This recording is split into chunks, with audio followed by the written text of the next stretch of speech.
Where will the top remaining NFL free agents land this offseason? What's going on, football fans? It's Mitch back here with my remaining 30 free agency landing spots for the vets that are still available. The best players, the top names, still available in free agency. Where will they play in 2024? This is my best guess based on scheme, on familiarity with the team, the coaching staff, on, of course, financials, and more. Let me know in the comment section below where you believe each of these names will land, and let me know your reaction if I gave you a free agent to your favorite team. Gronk spiked the like button for more NFL free agency predictions, analysis, and reactions. Let's have some fun, man. Let's go. Ezekiel Elliott, it only makes sense for him to go to the Cowboys. At this point, the Cowboys have the worst running back room in the NFL. I do not believe they want to start Deuce Vaughn at running back, and having somebody that is beloved by the fan base might spark the fan base just a tad in terms of they've been all over Jerry Jones. They've been all over this team, this front office for not making moves. Signing back Zeke would be like throwing a bone towards the fan base, being like, okay, we got your buddy Zeke back. And although he's not the same player, he can play on all three downs in all situations, in the red zone, in short yardage, places where the Cowboys struggled to run the ball last year. Zeke is still effective. He knows how to get that short yard, that 1 or 2 yards on third or fourth down. He's still one of the best in the game at that. He's still a great pass protector. He can still catch the ball. And honestly, as a Patriots fan, I thought that he was pretty good. When Stevenson got injured, he carried the load for us. I specifically remember a game against Denver where he was very good. And Zeke can still do that, man. So I'm not saying he'll be the starter, but as somebody that at least you can go into the draft and be like, okay, we have Zeke, like, he can carry the load early in the year if the rookie struggles or something like that. Like, it doesn't appear you're going to get a true starter from free agency right now, but somebody like Zeke with experience and especially with the chemistry of the team, with Dak, all that stuff, it makes sense to bring him back to the Cowboys. The wide receiver position, we have quite a few free agents and still a lot of big names, beginning with the offensive line, because you need to be able to protect to get the ball to the receivers. I totally didn't know that I was going to go offensive line first, because you guys know me, I usually go receiver. But we're going to go offensive line here and mix it up. And I want to begin with David Bakhtiari, because I think David Bakhtiari is the big name remaining, like the best player remaining on the offensive line. And David Bakhtiari, I just kind of like eliminated places for him. Another one was the Chiefs. Like, I very well could see that happening if Kansas City's willing to invest in a player that's often injured. But the Rams feel right to me. Like, he's from San Mateo, which is actually the same city as Tom Brady, believe it or not. And he's from that area. So it only makes sense that he would go back in some ways home to California and be able to finish his career on a team that has a lot of veterans, a strong culture. They're lenient in terms of veterans having rest and getting prepared for seasons and things like that. I think that kind of bugged Matt LaFleur a little bit. But with the Rams, it feels like they've always been very lenient in preseason and things like that for getting guys ready for the year. The Rams could use a solidified, like, no doubt good left tackle. And Bakhtiari, when he plays, is still that guy. Plus, they have a left tackle in-house already. That's like a good enough player as a backup, but maybe not a great starter. So even if he does miss, let's say, 6 games during the year, it's not like they're going to miss a ton and they're not spending a lot of money on that position. Plus, you know, with the whole Aaron Donald thing, you need to look to other aspects of your roster to potentially improve. And offensive line is already one that they've spent an emphasis on, with Jonah Jackson coming in, with re-signing Kevin Dotson. So solidifying it with the best tackle you've had since Andrew Whitworth would not be a bad idea. This is also a team that went to the Super Bowl and had all that success with that older tackle. Bakhtiari could potentially have a resurgence here, even with the worn down body. He still always comes back and is very, very good. And he's a great pass protector. I also feel like he would fit in to their system, their zone running scheme, as Green Bay and Los Angeles run a lot of inside and outside zone. So it's a seamless fit in terms of location, in terms of the need, in terms of the team and the culture and the vibe of taking on a veteran that maybe is injured too much. So Bakhtiari to the Rams feels like the fit. The Chiefs, I could see it, but like I don't know if Reed is really on that veteran tackle approach. He's more about developing in-house through the draft. The Rams are kind of willing to go outside for offensive linemen and gain an edge there. So I'm going to go Bakhtiari to the Rams. Charles Leno Jr. is the next tackle, and I think the Patriots still make a lot of sense. I predicted this at the beginning of the offseason, and I know I made a lot of predictions, so you might not remember them all. Some of these in this video are going to be the same. Some of them are going to be a lot different. But Charles Leno Jr. is one that remains the same because the Patriots have not really addressed the left tackle position. Yes, they signed somebody from the Pittsburgh Steelers. That is more of a swing tackle. I would call him a good third tackle option in the NFL. But Charles Leno Jr. is like a locked and loaded, solid tackle in the NFL. He's not great, but he's good enough, and he can provide nice protection for Drake May or whichever quarterback they decide to play this year, even Jacoby Brissett. It would be nice to have a productive, well-performing offensive line, and Leno has performed in similar run-blocking schemes that we're going to see in New England this year. I expect a shift towards more zone blocking this year, although they could keep some continuity in the run game in New England. But it feels like Leno has been a veteran that's played everywhere, whether it be Washington, whether it be Chicago. He's played in a multitude of schemes. I believe he's played different positions throughout his career, left, right. So he's somebody that just feels like an easy pickup and not going to break the bank. So that's why I like him to the Patriots. Next, Donavon Smith to the Commanders, another one that I did predict earlier this offseason. This, again, just feels right. Donavon Smith is from that area, Maryland, and he's from, kind of in the market right now where he's a veteran, he's respected, but everybody knows he's not the same player.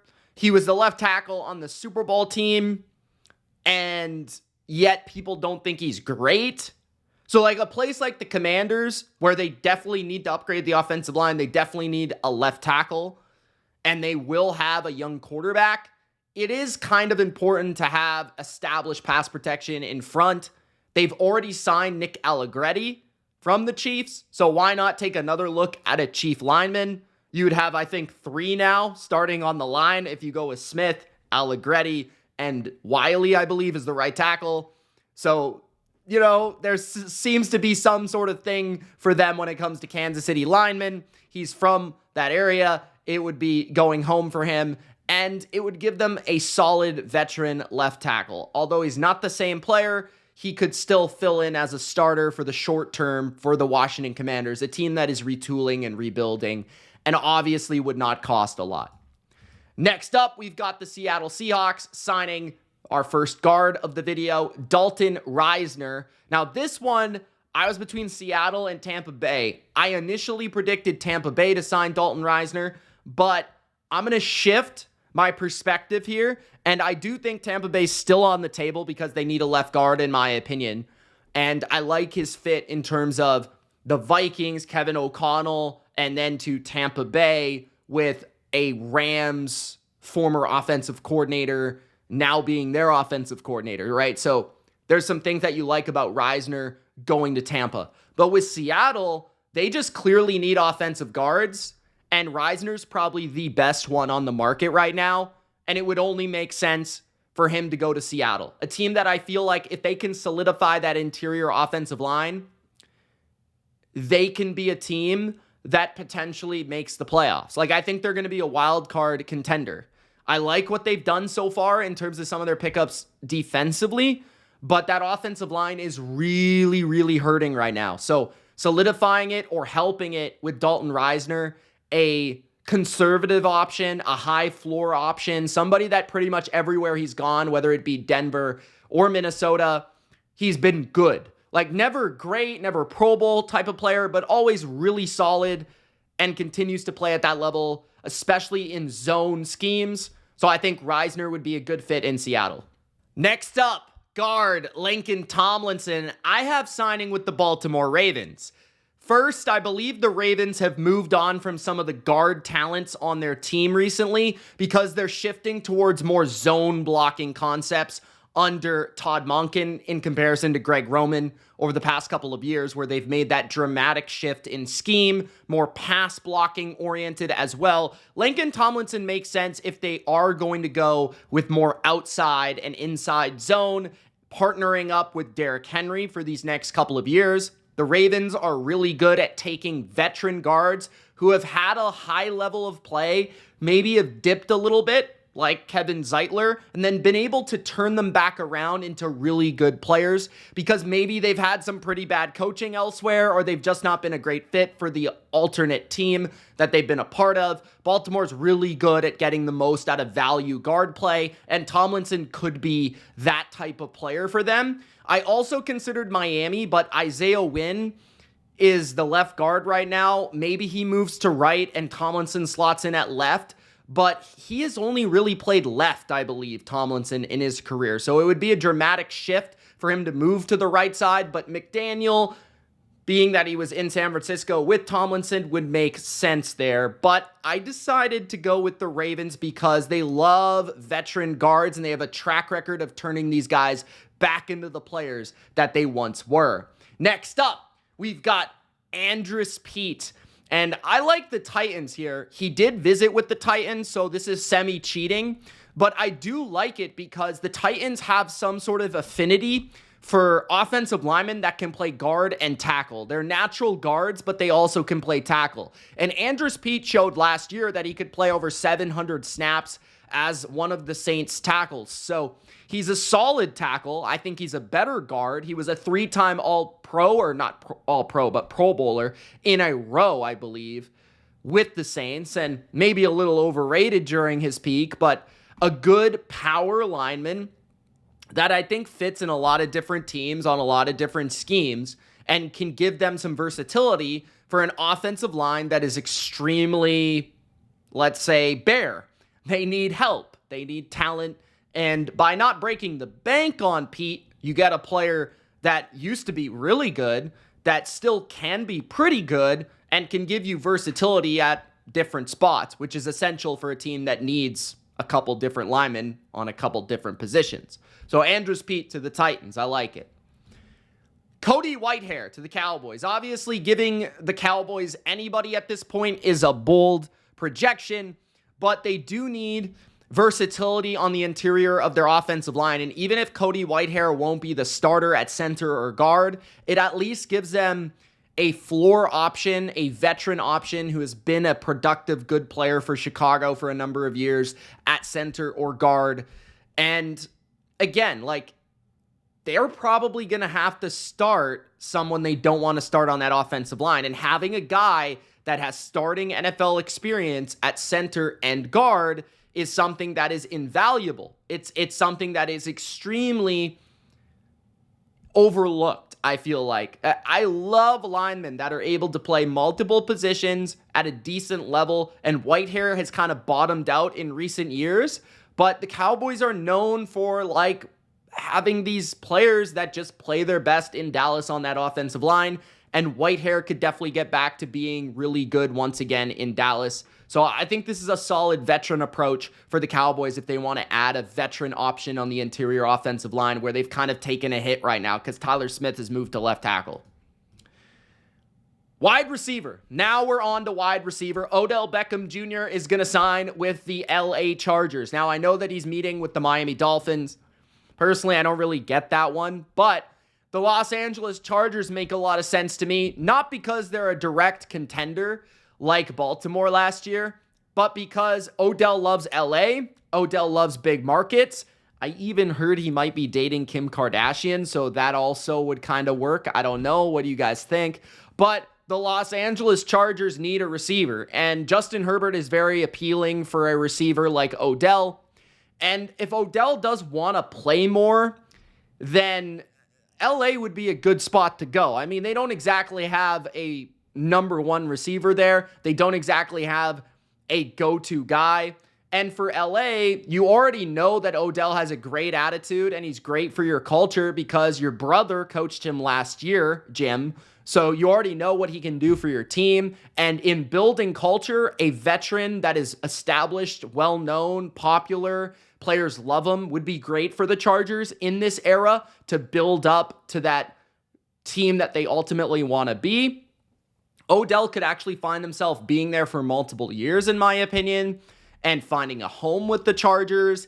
And he would bring a receiver that could play on the outside and could relieve a lot of pressure away from guys like Josh Palmer from the running game. And then also Quentin Johnston and potentially a rookie receiver that they might draft could learn from somebody like Odell as well. So there's a lot that I think works here for both sides. Now, Greg Roman's offense is a little bit tough in terms of the fit with Odell, but this is a guy that he can pretty much do everything, and he's pretty much played like in different systems his whole career. So I wouldn't really feel like it would be a stretch for him to go to a team that maybe is a little bit more power run oriented, but Odell, he's going to get fed with Justin Herbert there, and I think he'll enjoy playing in LA once again. So I like the fit. Bolt up, Odell. Next up, we got Josh Reynolds to the Bears. Yes, the Bears have gone out and traded for Keenan Allen. Yes, they have DJ Moore. Yes, they have Cole Kmet. But I do believe a number 3 receiver is the thing they're missing, and I don't think they're going to want to kind of draft one in the first or second round because they've spent already on Keenan Allen and all that stuff. Maybe I'm wrong. Maybe they'll try to look for a long-term solution when Keenan Allen is gone. But Josh Reynolds feels like a good short-term solution for the number 3 option. He's a really productive, good number 3 receiver that can play on the outside of the formation. You know, if you're going to play a lot of 11 personnel like Shane Waldron coming from LA is probably going to do, right? Shane Waldron operated in Seattle with a lot of 11 personnel with, you know, the 3 receivers in Seattle last year. And then also, you know, having his tutelage under Sean McVay, understanding that they love to run a lot of 11. And then also they like to have some 2 tight end formations, but Reynolds can pretty much play everywhere, right? He can play outside, he can play inside, and it could relieve Keenan Allen from having to play on the outside in a lot of 11 personnel packages. And Reynolds could be outside along with DJ Moore, which would make it, I think, a seamless fit. And Reynolds and Waldron also cross over as well. So there's some things that would make sense there.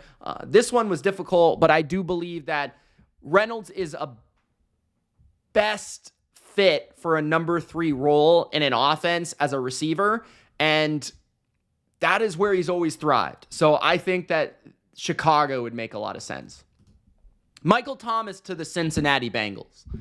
The Cincinnati Bengals need a big inside slot physical receiver, and Michael Thomas is all that and potentially more with upside, right? They're going to have to replace Tyler Boyd. This is a team that loves to run 11 personnel. They love to throw the ball. And Michael Thomas probably has some sort of like connection with Joe Burrow and Jamar Chase, given that he was in New Orleans at his peak of his play when LSU and Joe Burrow and Jamar Chase were at their peak, right? So there's probably some like crossover there just in terms of football.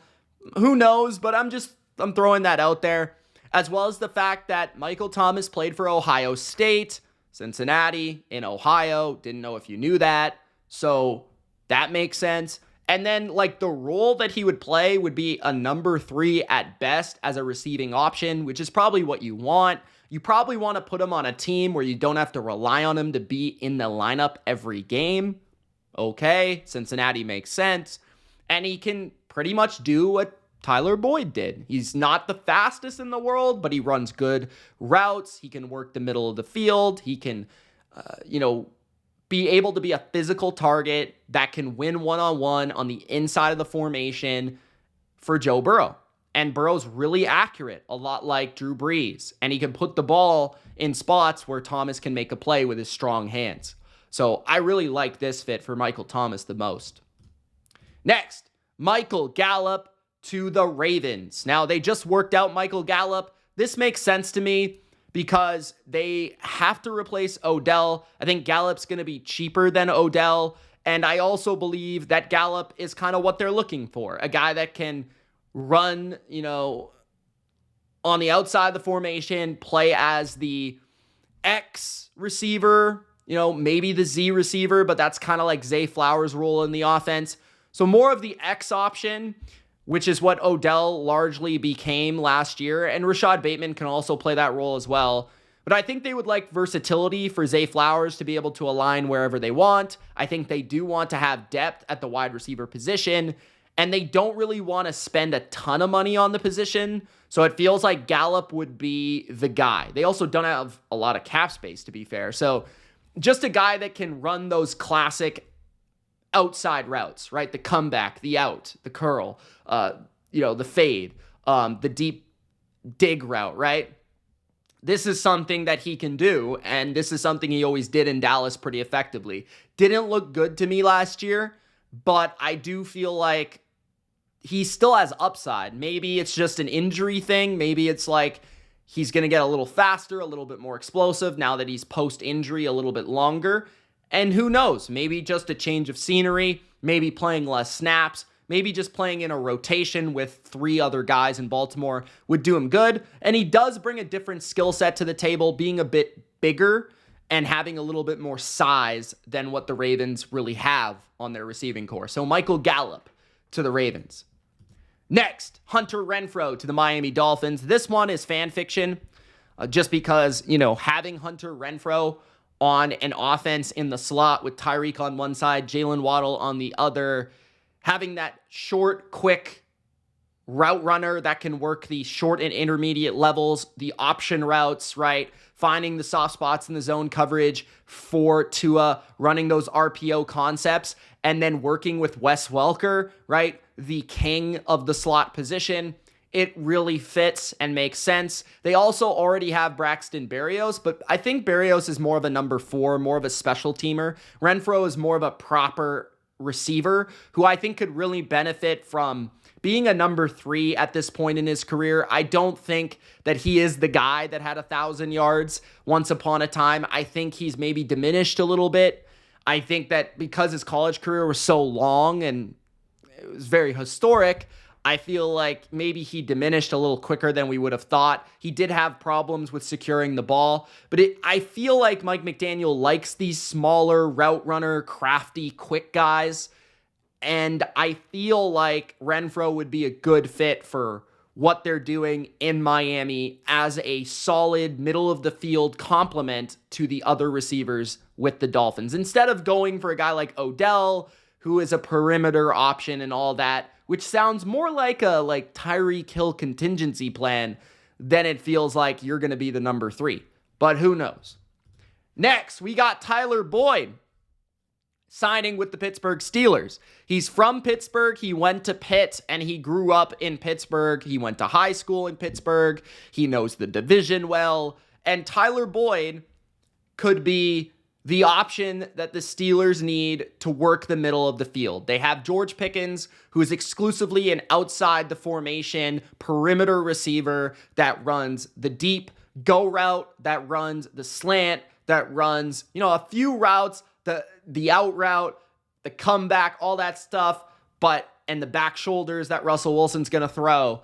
But he needs somebody that can run like the more precise stuff over the middle of the field and that can win the ball in the middle of the field. And to me, that's Tyler Boyd. That's always what he's been at his best. Even when he was like an 1,000-yard receiver, he was exclusively a slot player. And I think that's what they're looking for. They don't have that right now. Deontay Johnson was more of an outside guy as well, so that would give them something a little bit different. He has a little physicality to him, and it would be a homecoming for Tyler Boyd, so you got to love that. Next up, we got the defense. Calais Campbell signing back with the Falcons. I just couldn't find a great place for Calais Campbell that was not Atlanta. I feel like he still fits the defense, although they've transferred to more of Raheem Morris's style, of course. But I still feel like it's transferable enough. Calais can play in any system. That's the thing, right? He's played traditional 3-4, traditional 4-3 Seattle scheme. He's played inside, he's played outside. And he's quick enough, twitchy enough to play edge. he's big enough and powerful enough to play D tackle. So depending on the situation, the sub package or the base package, he'll be in a different spot. But where he kind of does play at this point in his career is like a strong side edge type of player where he's holding up that edge in the run game and he's able to get after it in the pass game. And you put maybe your lighter defensive end on the opposite side of him, and, you know, that's kind of what you're expecting from Calais Campbell. And I think they could do some funky things with the different blitz looks that they have under Raheem Morris. And you watch the Rams last year, and there's a lot of things that they did similar with their personnel to what they did in Atlanta last year. So I think that Campbell was one of the best players for Atlanta last year in terms of his sack production, in terms of his run stop production, in terms of his overall game. He's still a good player. So Campbell fits back in Atlanta to me. Next up, Jadeveon Clowney, back to the Ravens. This is similar with Campbell. I just felt like Clowney was too good, too productive with the Ravens for them to move on. They don't really have an answer there at edge right now. And Clowney, I think, was their leading sacker from the edge position. I think he had 9 sacks last year. He had one of the best seasons of his career, in my opinion. He looked like a very smooth pass rusher. He was getting after it. You know he can always stop the run because he's a powerful edge player. He's an explosive player. And he didn't look any different last year. He only looked better. And it just so happened that Clowney was actually happy playing there, which is something that typically not the case. So Jadeveon Clowney to the Ravens, back to the Ravens, is probably the best for both sides. Next up, Kyle Van Noy to the Los Angeles Rams, leaving the Baltimore Ravens. I couldn't say both were going to go back. I don't think that's realistic at this point. I think one of them would have signed already. But Kyle Van Noy to the Rams is a great fit. If Van Noy still wants to play in a winning culture and a team that can win, the Rams are that team. And he did play with Matthew Stafford once upon a time in Detroit, so probably respects him as a quarterback and as a leader. On top of that, I know that Van Noy thinks Sean McVay is a great coach. I know that for a fact. And I do know that Kyle Van Noy would be a great fit for this defense. I think his ability to work in tandem with these young pass rushers in the stunts and the blitzes up front and the creativity of are you coming, are you dropping in coverage, his ability and savviness to play in coverage as a pass rusher, as a set the edge run defender. He's played off the ball. He's played on the ball. That would be a great fit for the Rams and what they do defensively. Even without Raheem Morris now, I think Kyle Van Noy would be a great fit for this new defensive coordinator in LA and be a great veteran addition to a team that just lost Aaron Donald.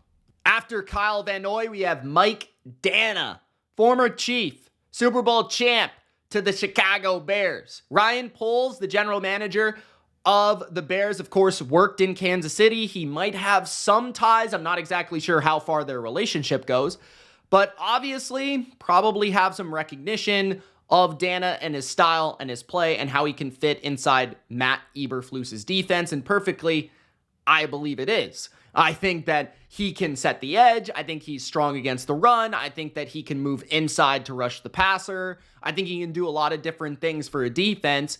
And he seems to be that type of fit where Chicago likes their explosive, strong power rushers. And I think that's exactly what Danna is. So I believe Mike Danna to the Bears is a good, solid complement to Montez Sweat. And if they go with an edge rusher in the first round, he would then become a very good role-playing defensive lineman where you could align him inside, outside, depending on down, distance, and formation. Carl Lawson to the Raiders. Marvin Lewis was a member of the Cincinnati Bengals, the head coach. Remember, once upon a time, he drafted Carl Lawson, and Carl Lawson was like an 8.5 sack player in the final season, I believe, of Marvin Lewis's head coaching tenure. And why I bring that up is, you probably didn't know this, but Marvin Lewis is the assistant head coach to Antonio Pierce with the Raiders. So if there's a chance to sign Carl Lawson, it would make sense for him to go to Marvin Lewis's team and complement Max Crosby, a place where he obviously wants to play more. He's expressed that. He could potentially start, right, with the Raiders. If he looks good and looks the part and looks like he did when he was a little bit younger, he very well could be a nice complement to Max Crosby on the other side, along with their new defensive tackle, Mr. Wilkins there. But Lawson, even if he's not a true starter, he'd be a solid defensive end, a solid role player where he could set the edge, he could get after it, and they definitely need edge players. So Lawson is one that has upside, that's not going to break the bank, and the Raiders are probably in the market for a veteran defensive end, and Lawson seems like a fit. Safeties, we got a lot of them. Micah Hyde is first up. I like him going back to Green Bay. Maybe this is just nostalgic. I felt like he was always underrated with the Packers. It's a totally different regime, totally different team, and they're not typically signing a lot of veterans out there, but Micah Hyde is still a really good player in my opinion. I don't think he's an elite safety. I don't think like he's a top 20 safety in the league anymore, but he's still good.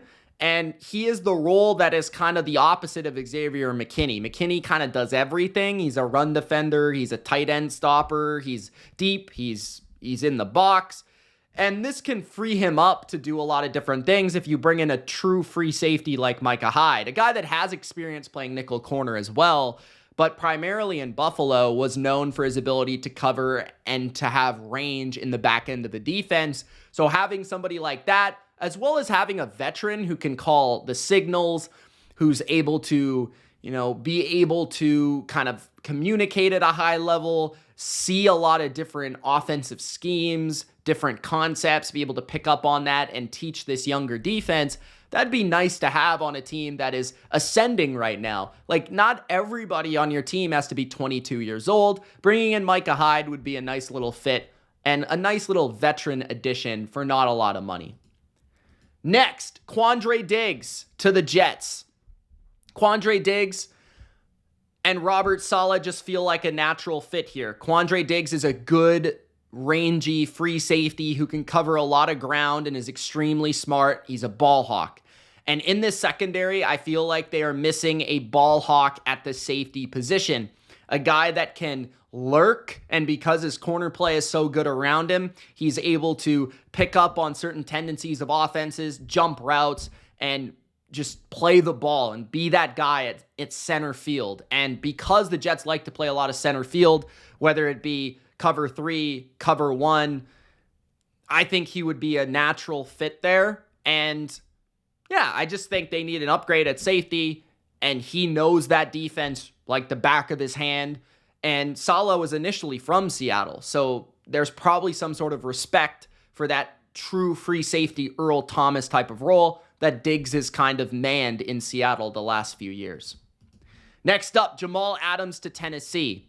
Denard Wilson was the defensive back coach when Jamal Adams was at his peak, and I gave you this prediction once upon a time. I'm sticking with it, because if Jamal Adams wants to get back to where he was once upon a time, he's not going to do it without great coaching and a coach that understands how to best utilize him. And in my opinion, that is a place like Tennessee that had his defensive back coach in New York and understood how to use him in the box and the blitzes and the type of scheme that get the most out of Jamal Adams. And if you're going to be like, let's say, a box roaming safety, I think Tennessee could use that for sure. Right now, they're playing a former corner at one of their safety spots. Like, they're pretty thin at safety overall, so they could definitely use the position. They could definitely use a little bit of beef at the safety position, a little bit of a strong safety type, and Jamal Adams fits it for a lot of different reasons.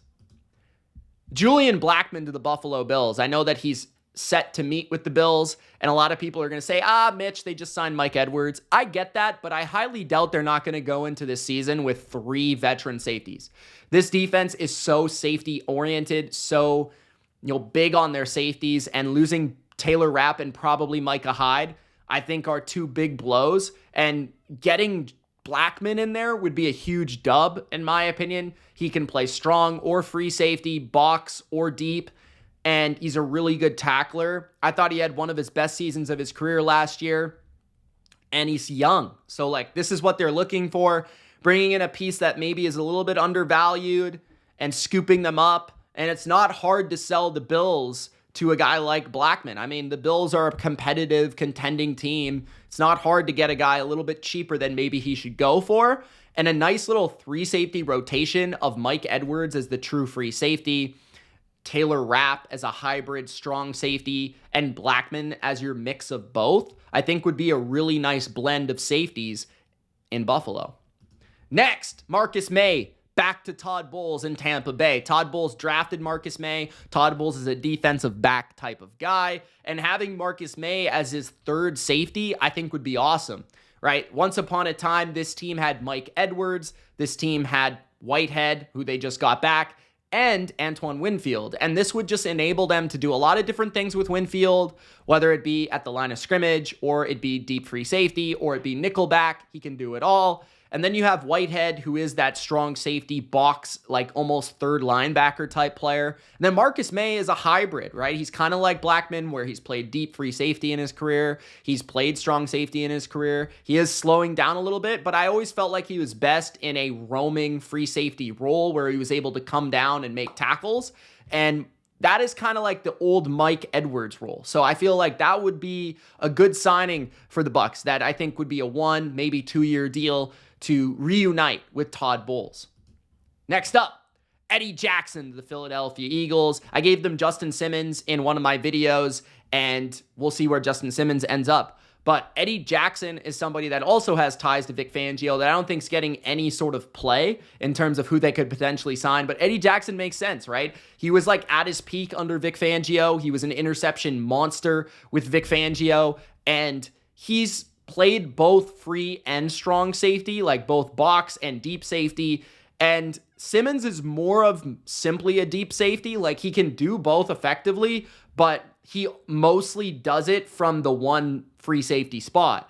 And Eddie Jackson can maybe be a better complement to what they have now in CJ Gardner-Johnson, who it feels like Chauncey, CJ, is a guy that they want to play free safety. So it doesn't really feel like Simmons and CJ would be a great mesh together, but somebody like Eddie Jackson, where they do like to play a lot of two deep safety, a lot of quarters coverages, Jackson has a great understanding of that. And I think he did it a little bit less in Indianapolis. Putting him back in a system where he's been successful would make a lot of sense. And reuniting with Vic Fangio. Fangio needs guys that understand his system, the hybrid coverages, all the sort of stuff that they do. And Jackson has always thrived in that system. So I'd like to see those two reunite. Next, Justin Simmons, the 49ers.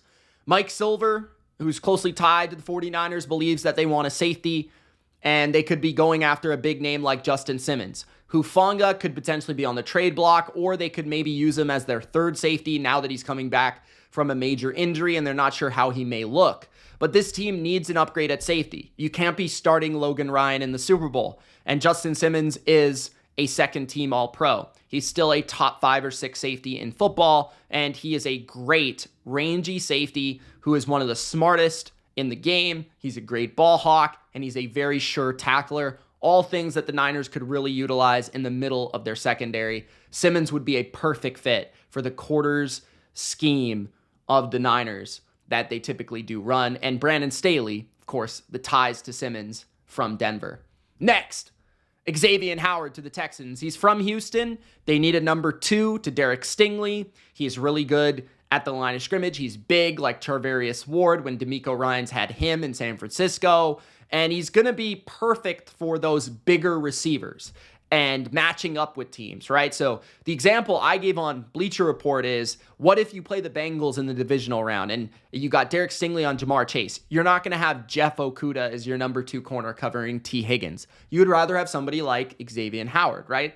So even teams with lesser receivers, you probably don't want Jeff Okudah as your number 2 corner. I think they need to bring in a veteran, and Howard would be a great prototypical fit for what D'Amico looks for in cornerbacks, what this scheme tries to identify, and press coverage and physicality and size are all things that they value, and Howard is that type of guy. Next, Stephon Gilmore to the Lions.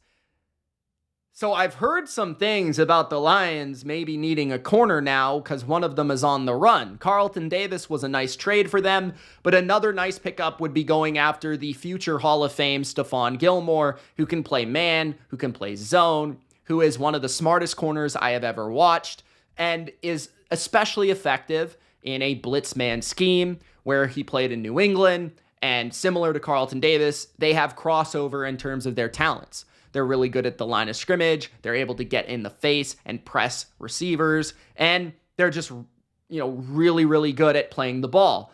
And I feel like Stephon Gilmore would be able to elevate the entire Detroit defense. His knowledge of defense is extremely, extremely valuable, and he would help all of these players on this defense. And being a number 1/number 2 with Carlton Davis, where they're both kind of number 1s, they're both kind of number 2s, I think that'd be a perfect blend for what the Lions are looking for. They wouldn't have to overspend, but they would definitely upgrade a position that they needed to upgrade this offseason. Next, Tre'davious White to the Giants. The Giants probably should take a chance at a corner, right? I like Banks a lot. I did during the draft process. You guys know that. And I think White would be a great fit alongside Banks and their new defense, right? Coming from Tennessee, this defense is going to play a lot of different coverages, some zones, and White's really good at zones. And I feel like with Brian Daboll being there, with the front office that they have, it only makes sense for Tre'davious White to go there when he meets them and be like, yeah, I'm familiar with this coach. I like this guy. I'm familiar with this front office. They know what I do. I know what they do, right? Like, I'm comfortable here. It's not Buffalo, but it's still kind of close, and I'm not going to have to move very far. And maybe I could have a good year here for a year, and then maybe I could go on the market, get healthy, go back somewhere else next year. I don't know what the options are going to look like for Tre'davious White because of the health question marks. But if he can prove to be healthy this year on a team like the Giants and still be pretty good, then he'll maybe have an open door down the road. But White, I believe if he can stay healthy, can still play at a pretty good level. Maybe not what he used to be, but maybe still like a number 2 corner. So he's got the size, he's got the playmaking ability for what they're looking for. And I think White would be a good fit for a team that does need a corner in the Giants. And my final prediction is Adoree Jackson to the Raiders, which I already predicted earlier this offseason, but we're going to close with Adoree Jackson to the Raiders because they need a cornerback. And I considered Stephon Gilmore here as well, but he has rejected the Raiders a couple times already, and I just don't know what's going on there. Maybe he just doesn't want to play in Las Vegas. But Adoree Jackson teaming back up with his former defensive coordinator from the Giants would make a lot of sense. And he's a veteran, which I think they could utilize in their secondary, somebody that's reliable, somebody that can play in man, can play in zone, understands the different concepts of what they're going to run with the Raiders. And all of a sudden, if they can add a guy like Carl Lawson up front, and then they can add a guy like Adoree Jackson at corner, they're looking like a very well-rounded type of defense that can help this team get to where they want to go. So I don't see the hurt whatsoever in bringing in a fast, still very smart and good corner. Maybe he's not a true shutdown guy, but he's at least a good number 2, and they need a perimeter corner, and Adoree Jackson is just that. So Jackson to the Raiders. Those are my free agency predictions for the top remaining free agents. Let me know yours in the comment section below. It's Mitch. Thank you so much for watching. We'll see you in the next video. Gronk, spike the like button. Peace.